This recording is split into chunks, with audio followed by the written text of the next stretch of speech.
Carazamba, Virgilio Rodríguez Macal. Capítulo 14. Los días que siguieron fueron de verdadera pesadilla. El sol desapareció de nuestras vidas y se nos figuraba que nunca más volveríamos a verlo ni a sentir el calor vivificante de sus rayos. Con infinita tristeza añoramos la travesía de la enorme sabana y echamos de menos aquella resolana de mediodía que nos obligaba a buscar refugio bajo la sombra de los manaques o los corozos, que de vez en cuando ponían una nota vertical en la planicie inmensa. La selva nos recibió plenamente. En cuanto nos apartamos de la orilla del Machaquilá, nos salió al encuentro con toda la potencialidad caótica de un mundo en formación, como si allí el planeta no se hubiera enfriado aún lo suficiente para hacer posible la vida humana. Todo era monstruoso.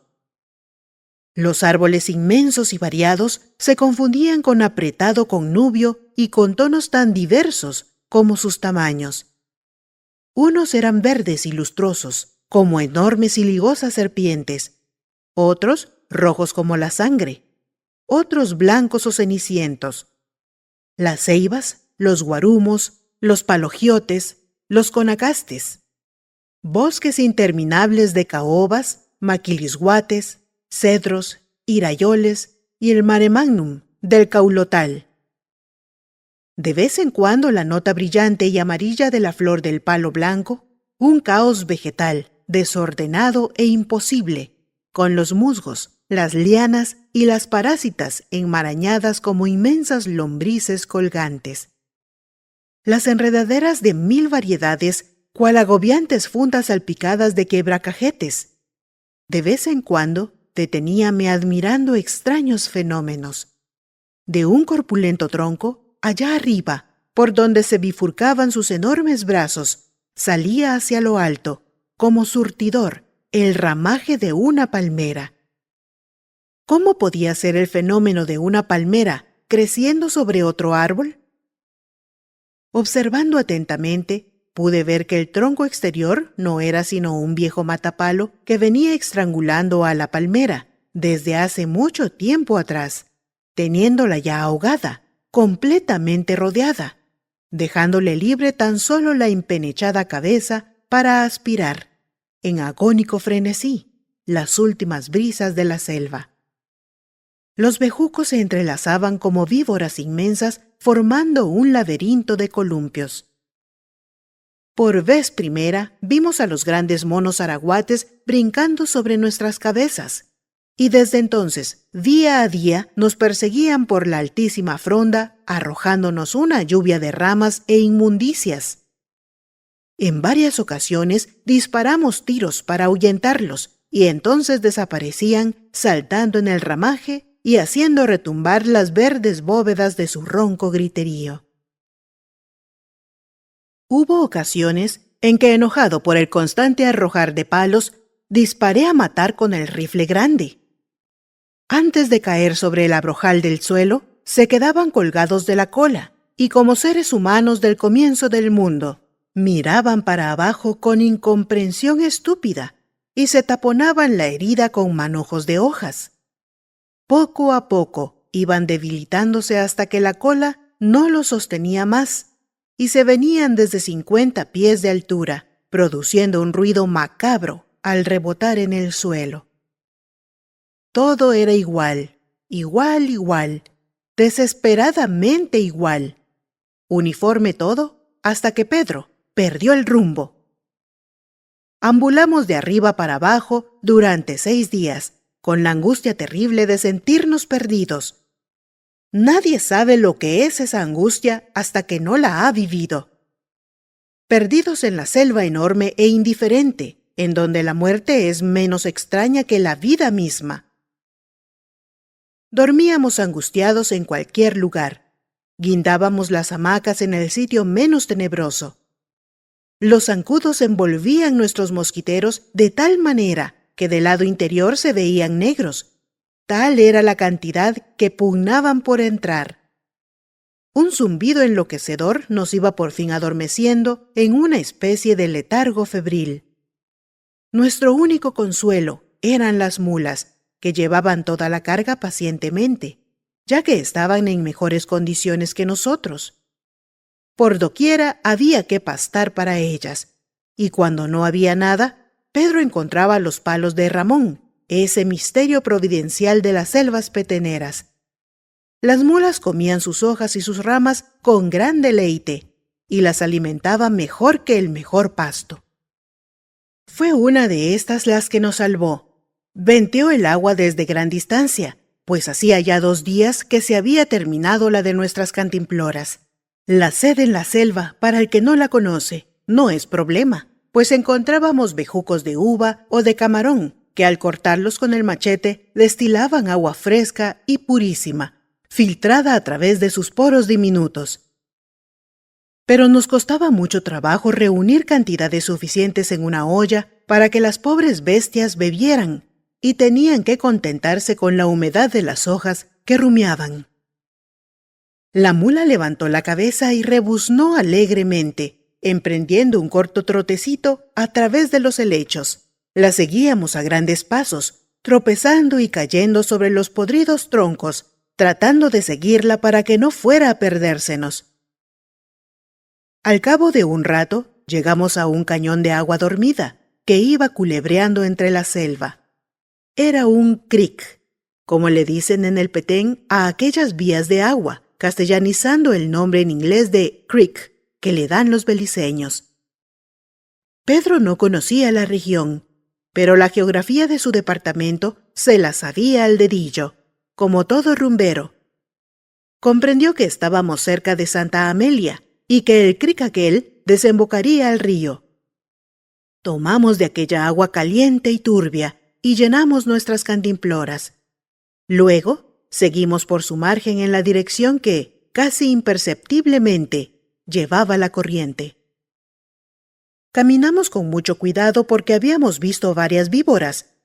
Pedro mató con el canto del machete un timbo que brotó amenazador a la orilla de un charco, y yo maté de un tiro de revólver una enorme barba amarilla que, tendida frente a nuestro camino, al vernos aproximar, se recogió en un rollo y con la cabeza proyectada hacia nosotros, se quedó desafiándonos. Yo venía compadeciendo a María. Hacía 2 días que caminaba en silencio y con una palidez mortal. Pedro también iba amarillo, y según él, yo no estaba, por cierto, muy sonrosado. Pero la muchacha era la que peor estaba. Tenía el rostro cubierto de ronchas producidas por el constante ataque de zancudos y jejenes, a los cuales ni la loción Fleet lograba alejar del todo. Los ojos le brillaban extrañamente, y comprendí que tenía fiebre. Comenzó a tomar quinina, y se desesperaba del zumbido que le producía en los oídos. Yo sabía que, más que enfermedad, era la falta absoluta de sol la que nos producía aquella palidez. Por las tardes, cerca de las 4, nos deteníamos y acampábamos, porque el suelo de la selva estaba ya oscuro a esa hora. Ni siguiendo el creek pudimos ver el sol, pues los árboles se juntaban en lo alto. Era tan compacta la masa de ramaje que muchas veces me produjo la sensación de que ni un tiro la atravesaría. Por fin llegamos al Santa Amelia. Por fin quiso Dios que asomáramos nuestras macilentas figuras a la cuenca del río, y por varios minutos estuvimos parados, enceguecidos por la luz del sol que cayó repentinamente sobre nosotros. Reímos largamente y dispusimos quedarnos allí 2 días para descansar, reponernos y ver qué había por los alrededores. Acampamos a cosa de 50 metros de la orilla del río por medio a hacerlo en la propia playa, pero en un momento donde lo ralo del monte nos permitía ver cualquier embarcación que pasara, en uno u otro sentido de la corriente. Por vez primera en muchos días, comimos tranquilos, aunque ya los víveres comenzaron a escasear. Carne ya casi no había, exceptuando algunas latas de sardinas, pero todavía nos quedaba suficiente frijol y arroz. Teníamos luna llena, y aquella noche su brillo era fantástico, reflejándose sobre las aguas del río. Ni un cayuco pequeño habría pasado desapercibido desde nuestro campamento en aquella lisa faja de plata. Así pues, decidimos hacer el fuego detrás de un grupo de árboles y aún colgamos a guisa de pantalla una de las lonas para disimularlo más. Fuime al río a ver si desde allí podía descubrirse el reflejo de su llama, pero solamente deteniéndose en la propia orilla donde estábamos y poniendo mucha atención, se notaba su leve sombra de humo rojizo. Con esto quedamos tranquilos, y Pedro decidió que saliéramos a ver si a pesar de la luna podíamos encontrar algo de caza, ya que, por la floresta circundante al río, habíamos visto muchas huellas. Dejamos a la muchacha para que vigilara el río, la cual dispuso quedarse probando suerte con el anzuelo, y en compañía del rifle 22 y la lámpara de mano. La dejamos instalada sobre una piedra ribereña. Nos alejamos despacio, alumbrando cuanto espacio abierto encontramos. De vez en cuando, por curiosidad, lanzaba la luz entre la ramazón de la arboleda. Vimos siempre brillar los ojos de los animales pequeños que andaban también de caza. Eran en su mayoría micoleones, mapaches y tacuacines. De estos vimos a granel, trepando o escurriéndose por el suelo delante de nuestra luz, por su andar torpe de ratas gigantes. Al poco tiempo de caminar, vimos el primer venado, pero ya iba de huida cuando la luz lo iluminó, y de un salto desapareció en dirección al río. Poco después, encontramos una gama echada al pie de un viejo caulote. Como no le viera intenciones de moverse, le dije a Pedro que disparara a él. Se colocó debajo de la luz e hizo fuego con la escopeta. La gama dio un salto enorme y creímos que se había ido, pero al aproximarnos la encontramos tendida a pocos metros, entre un manchón de camalote. Aquella no era cacería de sport, así que regresamos rápidamente al campamento, llevando entre ambos al animal con un palo atravesado en las patas, amarrado con bejucos. La muchacha había tenido regular suerte en la pesca, pues había sacado un cuyamel de gran tamaño, que según nos dijo, le había costado mucho trabajo llevar hasta la orilla. Era un pez luchador y nos mostró una profunda cortadura que en un dedo le hizo la pita cuando mordió el anzuelo. Largo rato estuvimos todavía despiertos, alumbrando la luna nuestra tarea de destazar el venado. Las vísceras las fui a tirar al río, y pronto vi el cardumen de peces en el lugar donde se sumergieron. Pedro construyó una alta parrilla sobre el fuego, y en ella colocó las diferentes presas para que se ahumaran, echando nueva leña para que durara buena parte de la noche. Cuando el silencio reinaba en torno, me deslicé de mi hamaca y fui en busca de Carasamba. Me esperaba despierta y me recibió apasionada y melosa como una gata. ¿Ves por qué siempre coloco mi hamaca lejos de las de ustedes?, me dijo después de besarme. Yo sabía que, tarde o temprano, tú vendrías de noche a buscar lo que te pertenece. Capítulo 15. Al día siguiente, mientras almorzábamos, fui notando que Pedro se ponía nervioso. Levantaba la vista de su plato y se quedaba inmóvil, como un animal de caza oteando su presa. No quise preguntarle nada, temeroso de su respuesta. Algo notaba Pedro en el ambiente. Por fin se levantó, quedándose en actitud expectante.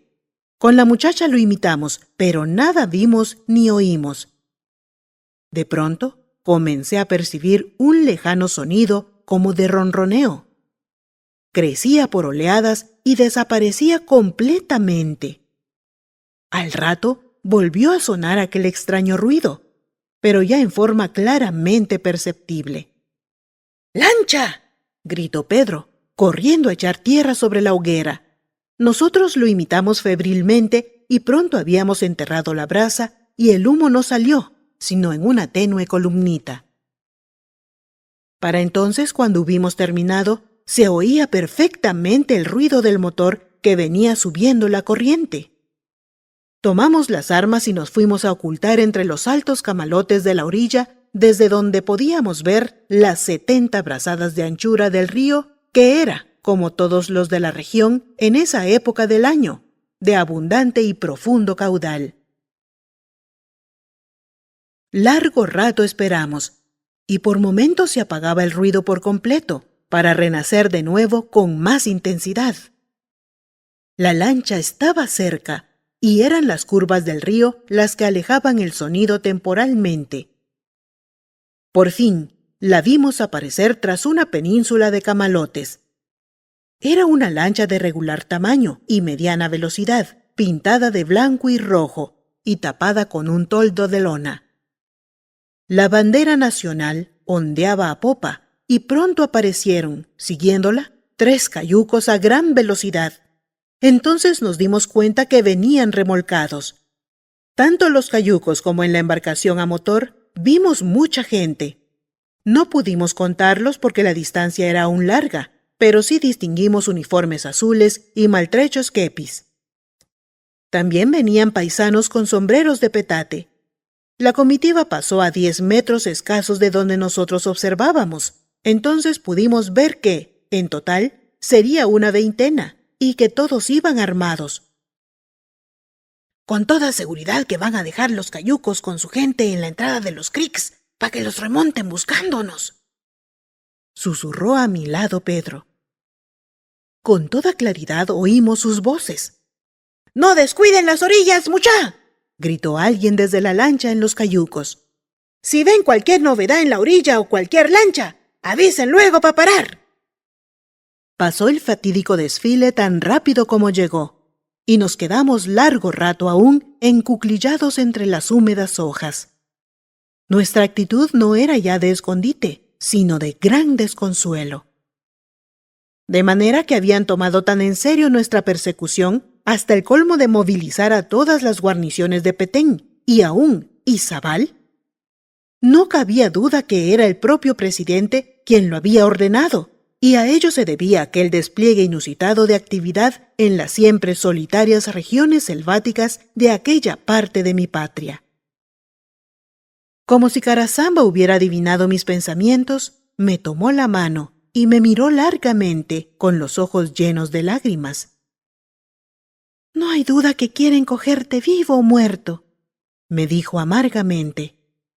«Por la gente que están desplegando, parece como si hubieras matado al propio presidente, o por lo menos a un ministro. Pero no te cogerán. Seguiremos escapando, aunque tengamos que cruzar toda la selva, hasta salir al Golfo de México». Pobre María.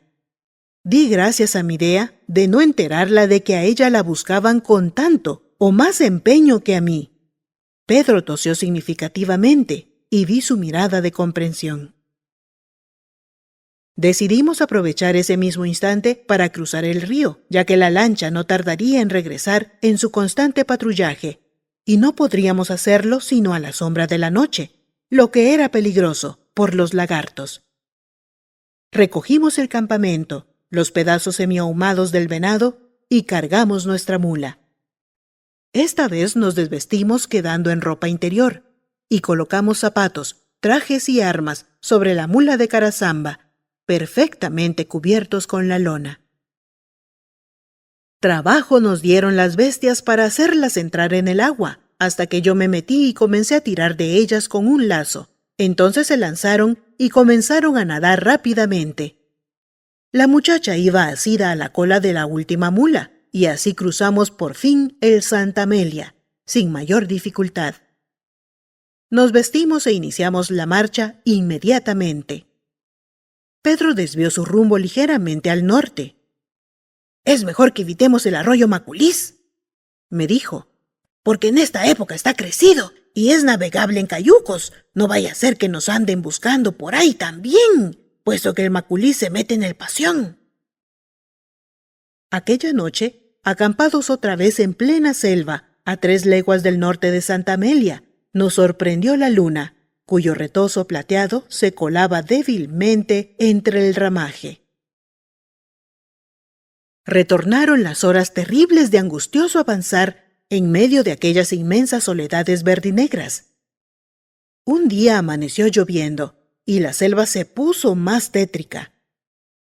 Oíamos el ruido del aguacero en la alta bóveda, pero a nosotros nos llegaba solamente en forma de llovizna necia y monótona, que nos fue calando poco a poco.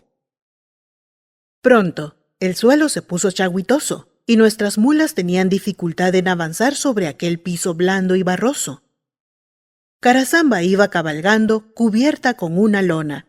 Pedro y yo caminábamos en silencio, cubriéndonos lo mejor que podíamos con hojas de sal, guiando las bestias por los mejores pasos y abriendo camino con los machetes por entre las cerrazones de lechos de todas formas, que con la lluvia se hacían más fríos y antipáticos.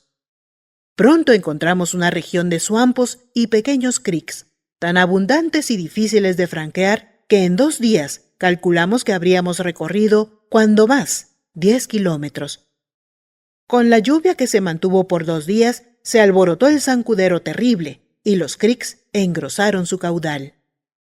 Las noches eran húmedas y tristes, tratando de alimentar nuestro fuego con las mojadas ramas o los troncos podridos y empanzados de agua que producían más humo que calor. Era entonces cuando yo buscaba cobijo en los brazos de la muchacha, a quien las calenturas habían vuelto a atacar. Cuántas cosas me contaba durante aquellas lóbregas e interminables noches en sus suaves cuchicheos para no despertar a Pedro. Su mente poníase más lúcida con la fiebre, y había veces que hasta deliraba y decía palabras incoherentes. Hubo, sin embargo, cosas que no quiso decirme nunca, y cuando yo insistía en saberlas y me enojaba con sus negativas, se encerraba en un silencio hermético y lloraba calladamente. Jamás pude sacarle una palabra sobre sus viajes, ni nada de lo que había pasado entre ella y el periodista suicida. Cuando insistía en ello, rompía a llorar desconsoladamente, y yo comprendía que era presa de intensa fiebre. «No me preguntes», decía sollozando. «Era tan necio, tan necio». Y fue lo único que pude sacarle al respecto. También le hablé del hombre que mató a la mujer, suicidándose después en el salón de Puerto Barrios, a lo cual no contestó gran cosa. «Ninguno de los dos valía nada. Eran malos. Estuvo bueno que murieran de esa forma». Comprendí que era crueldad mía someterla a aquellos interrogatorios que volvían a abrir viejas heridas. Pero yo tenía que saber, buscar y analizar para tratar de comprenderla. Jamás hablamos de Borges ni de sus mutuas relaciones. A mí me producía un extraño desasosiego aquel nombre que había truncado mi vida de hombre limpio y de bien. Y ella, delicadamente, jamás me lo mencionó. Carasamba sentíase culpable de mi desgracia, y en aquellas aciagas noches me lo repetía constantemente con febril desesperación. «Yo tengo la culpa de todas tus desgracias, amor mío. Ah, pero no me arrepiento. Ahora eres mío, mío». Me apretaba contra su cuerpo hirviente y me besaba 1000 veces, humedeciéndome la cara con sus lágrimas. Pobre mujer. Aquellos excesos le hacían daño en las circunstancias en que se encontraba, y yo entonces trataba de calmarla y de que se durmiera. Creí que Carasamba, la terrible Carasamba de antes, había muerto, y ya quedaba tan solo María, la dulce y atormentada María, como aquella otra arrepentida que buscó el perdón y el olvido a los pies de Cristo. Pero, ¿qué sabía yo de los misterios del alma humana y de sus recónditas oscuridades atávicas? Capítulo 16. Por fin llegamos a otro afluente del Pasión, otro camino de espuma plata hacia la libertad, al cual tendríamos que dejar atrás. Esta vez era el San Juan. En sus márgenes acampamos, siempre alertas, y encontramos huellas frescas de gente que había vivequeado allí. Incluso hasta un pedazo de periódico de fecha reciente y el lugar donde estuvo atracada una gran lancha. La ley rondaba inexorablemente a nuestro alrededor. La última noche que estuvimos en el San Juan, tuvimos una extraña visita. Estábamos sentados alrededor de la pequeña hoguera que habíamos ocultado lo más posible, cuando sin aviso previo oímos ruidos de pasos cautelosos en la hojarasca y una figura humana se acercó al radio de luz. Un instante después lo vimos levantar los brazos con rapidez increíble al verse encañonada por 3 bocas de fuego. «Buenas noches, caballeros», dijo la voz más aflautada que he oído en mi vida. «Perdonen mi manera de presentarme, pero soy un solitario viajero en busca de un lugar donde pasar la noche». Llevaba terciada una escopeta tubera y Pedro diligentemente se la arrebató, así como el machete envainado que pendía de su cinturón. «Muchísimas gracias, señor», dijo el tipo, queriendo demostrar que aquella maniobra la interpretaba como un acto de amabilidad. «Estoy rendido, y si son tan amables, me sentaré junto al fuego». Jamás a primera vista me ha repugnado tanto una persona como aquel hombre. Era joven, alto y flaco. Su cara de mestizo tenía algo de alimaña en el modo de mirar de aquellos ojillos pequeños y saltones, alargada y limpia, ya que solo tenía 3 o 4 pelos largos en la barba, y un ridículo amago de bigote de cerdas, perfectamente contables. Me recordó a la del Tacuacín. Volvimos a sentarnos en silencio, y entonces él se aproximó y se acomodó también frente a nosotros, extendiendo las palmas de las manos hacia el fuego, con un «ah» prolongado de satisfacción. Nos admiramos de cómo pudo haberse acercado tanto sin que nosotros lo sintiéramos. Es peligroso venir así, agazapado, a un lugar donde hay gente armada, le dije en tono significativo y a guisa de saludo. «Me perdonarán ustedes», fue su inmediata respuesta, con aquella voz antipática y llena de palabras rebuscadas. «Pero tienen también oculta la fogata, que no la vi sino cuando ya estaba yo en la puerta de su casa, como si dijéramos: hay tanta gente de poco fiar en estas pestilentes montañas que primero me dije, mejor echo primero una ojeadita, por aquello de las dudas, como se dice vulgarmente». En ese momento se fijó en la cara de la muchacha y hasta entonces se dio cuenta de que era una mujer. No pudo ocultar su sorpresa y vi el brillo en su mirada ante la belleza de María, a pesar de estar esta pálida y demacrada. «¡Ah, caramba, señores!», dijo levantándose. «Perdonen ustedes si no me había dado cuenta de que había aquí una dama. ¿Su esposa joven?». Esto último dirigido a mí. Como no le contestara, se inclinó ante Carasamba en un gesto grotesco de saludo que a él le pareció exquisito. «A los pies de usted, señora. Mi nombre es Hermenegildo J. Fuentes Ramírez, para servirle a usted y a estos señores». Vi que a Pedro y a María les comenzaba a hacer gracia el individuo, y le sonrieron amables, volviendo a sentarse mientras yo no hacía más que examinarlo. Nos explicó que era de la ciudad de Flores, en donde tenía muy buena posición social, que era dueño de un almacén, que comerciaba con pieles de lagarto, venado y coche de monte, y por ello se veía obligado a viajar por las montañas.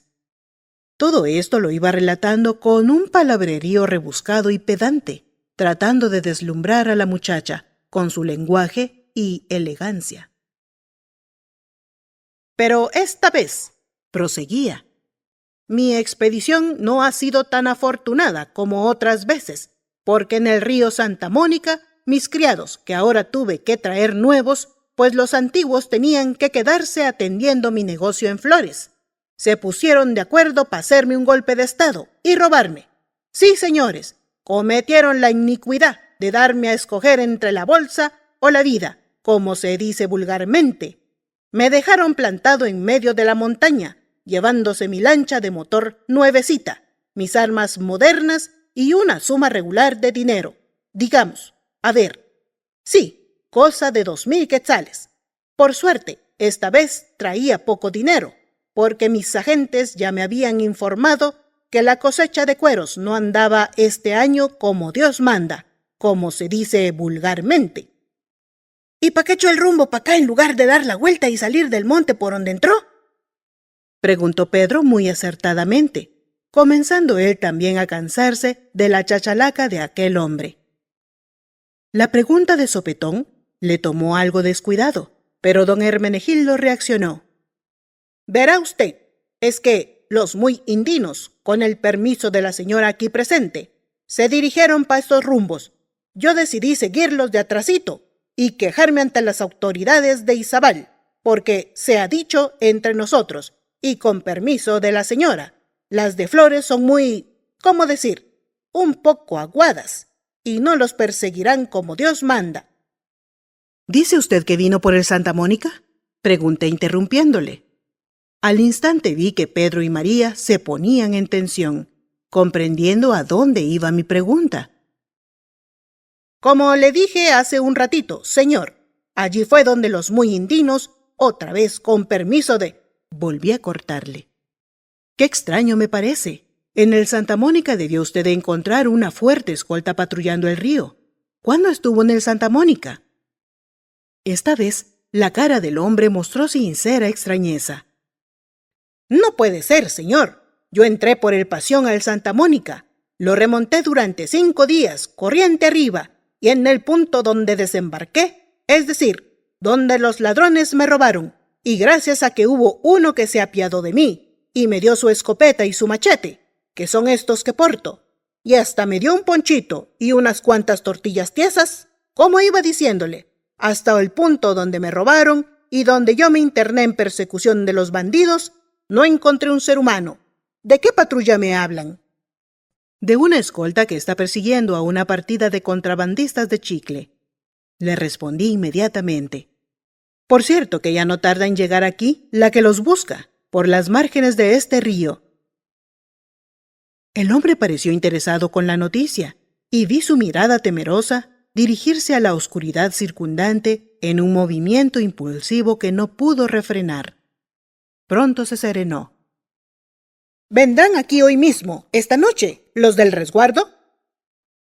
Yo habría jurado que en esta pregunta puso toda su alma. No creo que vengan esta noche, mañana tal vez, de madrugada. ¿Y ustedes, señores, son también de la autoridad? En cierto modo. Vamos con la escolta porque parte del chicle robado es nuestro. Ah, vaya. Yo le preguntaba para por si acaso podían echarme una manita en lo de los bandidos, como se dice vulgarmente. Y dígame, ¿cómo es que dice que remontó el Santa Mónica en 5 días? En lancha de motor, en 5 días se recorren 3 ríos de ese calibre. Fue Pedro quien habló. El hombre titubeó un instante. Verá usted, señor, es que, como les dije hace un ratito, la lancha comenzó a fallar. No dijo nada de eso, le interrumpí. Al contrario, dijo que su lancha era nuevecita. Déjeme acabar, señor. Como les iba diciendo, precisamente por ser nuevecita mi lancha, no la conocíamos bien, y fue fallando todo el tiempo hasta que los muy indinos... ¿Cuánto hace que dejó el Santa Mónica? 6 días, señor, y tal vez hubiera echado más tiempo si no es porque el arroyo de Ánimas para acá me vine de volandas, como se dice vulgarmente. ¿Ustedes no han estado en el arroyo de Ánimas? Pues nunca vayan. Si persiguen a los contrabandistas más al norte, tienen que pasarlo para llegar al Santa Mónica, pero ustedes son bastantes y llevan escolta. ¿Qué pasa en el arroyo ese que menciona? Pregunté. Cosas horribles, señor. En primer lugar, he de decirle que es la mera guarida del Sisinite. Sí, señor, como lo oye. Yo vi de sus huellas con estos ojos que lo están ahora viendo a usted, y que se han de comer los gusanos. Mejor dicho, su huella, porque solo deja una, la del pie derecho. Hice ademán de interrumpirlo, pero, con gran sorpresa, Carasamba me detuvo. Me volví a ella y la vi echada hacia adelante, con los nervios en tensión y los ojos brillantes y fijos en don Hermenegildo. Pedro también era todo oídos y se había ido acercando más al fuego. —¡Siga, siga! —urgió la muchacha. Pues es de que, como les iba diciendo, yo llegué con miedo al tal arroyo, pues ya su nombre lo dice. Por ahí andan las ánimas en pena de una banda de contrabandistas que murieron en su orilla. Sí, señores, ustedes, si son peteneros, se acordarán de cuando el coronel Ponce era jefe político y fue quien acabó con esa banda, porque les echó encima otros contrabandistas que contrató de soldados y se agarraron todos en la orilla. Dicen que el tuerto, que ansina se llamaba el difunto jefe de los contrabandistas, no quiso rendirse a los soldados, que muchos de ellos habían sido de su banda, y les echó plomo, como vulgarmente se dice, y cuentan que era de oírse la balacera que sonaba en el monte. La guerra duró 3 días, pues dicen que se atrincheraron y hasta que no quedó ni uno de los contrabandistas para contar el cuento. Hasta entonces no se fueron los otros de regreso a dar parte a Flores, y también fueron pocos los que regresaron. Ese coronel Ponce era un largazo y ansina salió de muchos contrabandistas, matando, como se dice vulgarmente, 2 pájaros de un tiro. —Es cierto —dijo Pedro enfáticamente—, yo supe también ese cuento. Pues como les iba contando, desde entonces los viajeros y hasta los más mejores rumbeadores le tienen sus pelos al tal arroyo, porque dicen que el ánima de los que murieron dan grandes gritos en las noches y espantan a los viajantes. También dicen que el tuerto se hizo amigo en la otra vida del Sisimite, y que desde entonces vive también en el arroyo de ánimas y ayuda a espantar de noche. Siempre se encuentra su huella de una sola pata, con uñas largas como las del Cadejo, su pariente. Pedro y María estaban quietos y mudos como electrizados. A Pedro ya le conocía su afición de creer en ánimas, aparecidos y demás espantos de nuestro folclor, propia de su alma sencilla y montaraz. Pero me extrañó sobremanera que una mujer que se había ya educado, por humilde que fuera su origen, creyera en semejantes patrañas. De nuevo vino a mi cabeza la idea repulsiva de que Carasamba latía siempre dentro del barniz de María, a pesar de todo lo que se hiciera por cambiarla. Repentinamente me acordé de las palabras de la Nacantel, la bruja quechí de Livingston, que me aseguró que la muchacha era su cliente y que pagaba buen piste por su costumbro. Por fin nos retiramos a dormir y yo le devolví sus armas a Hermenegildo, pues me pareció inofensivo con ellas. Apartado con Pedro, cerca de las hamacas, cambiamos impresiones sobre todo lo que nos había dicho aquel grandísimo embustero, y separamos la verdad y la mentira. No creímos nada en cuanto nos dijo, excepto que sí había entrado por el Santa Mónica, y que lo había remontado 5 días, en cayuco y no en lancha nuevecita. También era verdad que no había escolta allí cuando él pasó, pues no me cabía la menor duda de que aquel pillo, prototipo de largo, pueblerino, pariente de Lana de la capital, había cometido algún crimen y era tan prófugo como nosotros. No pude evitar unas cuantas carcajadas al ver que la muchacha, por primera vez, venía con el bulto de su hamaca en brazos para guindar la próxima a las nuestras. La tenía ya arreglada en otro sitio y prefirió deshacerla para estar cerca de nosotros. Yo la fui a ayudar, ya que Pedro jamás hacía nada por ella directamente. —Le tengo miedo al tipo ese —me dijo en vía de explicación, señalando hacia el otro lado del fuego, en donde el hombre arreglaba su cama con hojas de pacaya, bastante alejado de nosotros. Comprendí cuál era su miedo, y no pude evitar una sensación molesta de repugnancia y de decepción. No había nada de particular en que una mujer creyera en el Sisimite y en aparecidos, pero en mi ilusa imaginación habíase asentado la idea de que la Carasamba primitiva y salvaje estaba desapareciendo para siempre, y cualquier detalle que me la mostraba por dentro, conservando siempre la misma estructura espiritual, me volvía a sumir en un mar de dudas y escepticismo. Al día siguiente, cuando despertamos, tuvimos una amarga sorpresa. Don Hermenegildo J. Fuentes Ramírez había huido durante la noche, con el mismo silencio con que se apareció ante la fogata, llevándose una de nuestras mulas, y el Galápago de Carazamba.